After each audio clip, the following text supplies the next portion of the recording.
Good Friday.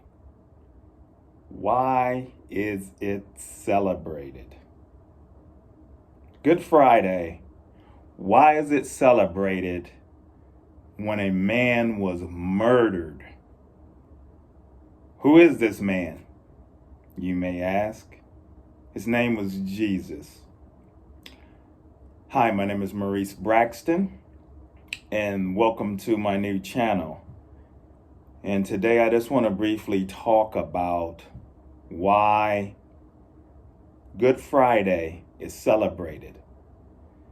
Because what's so good about it?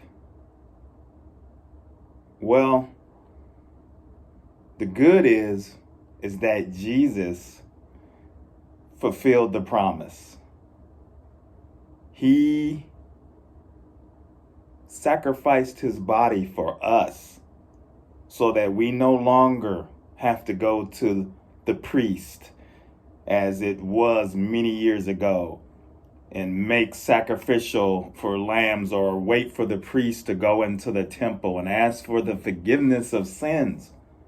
Jesus was the ultimate sacrifice, despite all of the people at that time that decided, even the one that was closest to him the most, Judas, sold him for 30 pieces of silver.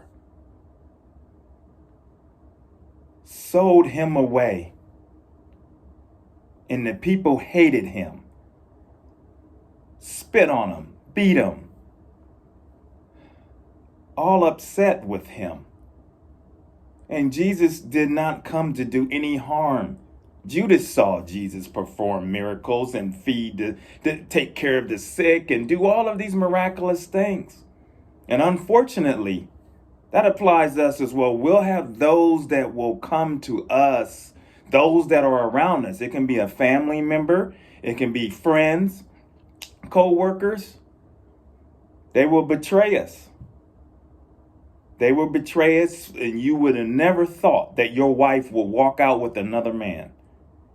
You would have thought that you never would thought your husband would walk out with another woman. You never would think this, but people will betray you. And they betrayed Jesus. He was betrayed. And the people could not stand him on this day. The week before, they were praising him. Palm Sunday, just several days before, he was praised.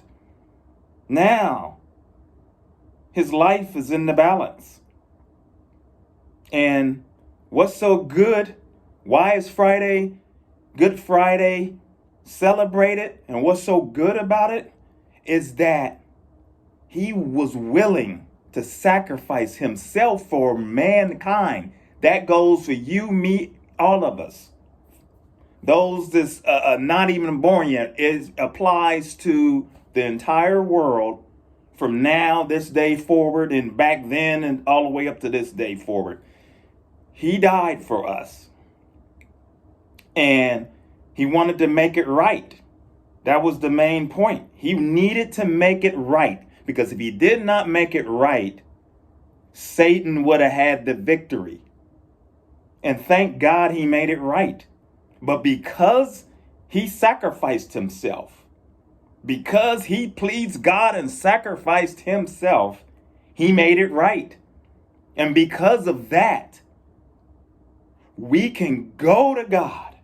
We can stand before him with open arms and be received if we allow and open our hearts up to God. Now, this message is just it's for believers or non. If you do not believe, I just want to share with you why Good Friday is celebrated within the Christian realm. He made it right, but here was the good thing. The next great point is that he rose on the third day, which is Easter coming up here soon. He rose on the third day. And when he did that, all power was in his hands.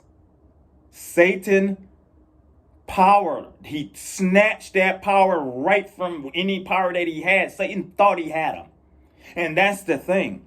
Don't let life, where something in your life that you feel like it snatched you up, and it may have snatched you up, drugs, depression, certain things. Yes, it may have a grip on you, but you know what?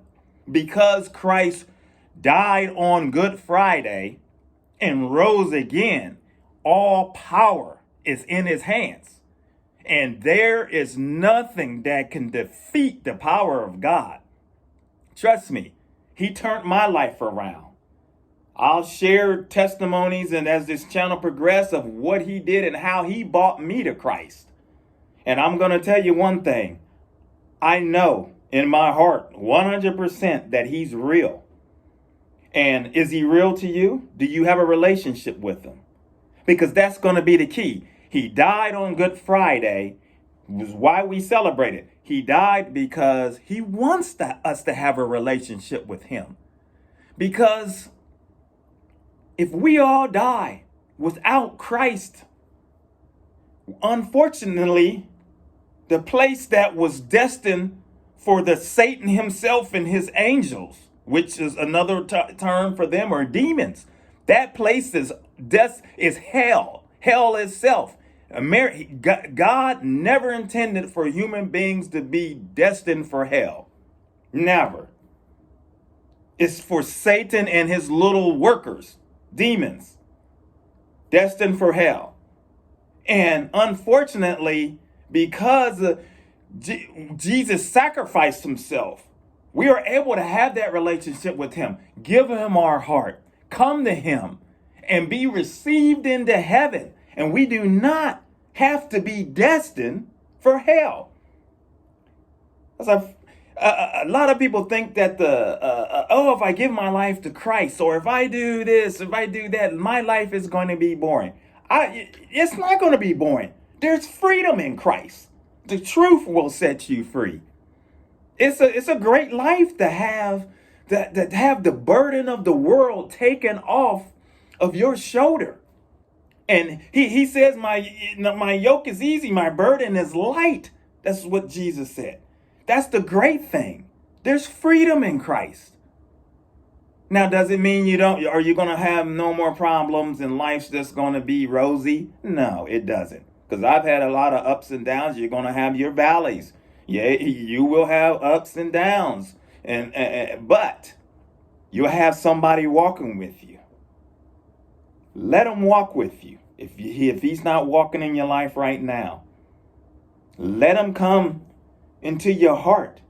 Ask him to come in. This is an opportunity. With everything that's going on in the world right now, it's time to reevaluate life. And I really believe that everything that's going on is just a chance for all of us, Christians, anybody, to reevaluate your life and what is your priorities. Because God forbid, God doesn't want us to die. If we were to die tomorrow, you were to die tomorrow, or I was to die tomorrow, we do not want to be destined for a place that was only intended for Satan himself. So I just ask that you subscribe, as we'll continue to talk about the Lord and great things that can help you grow and help me grow as well, and share how he can come into your heart and just go on this journey with him. And I just thank you, and I look forward to talking to you again. Take care.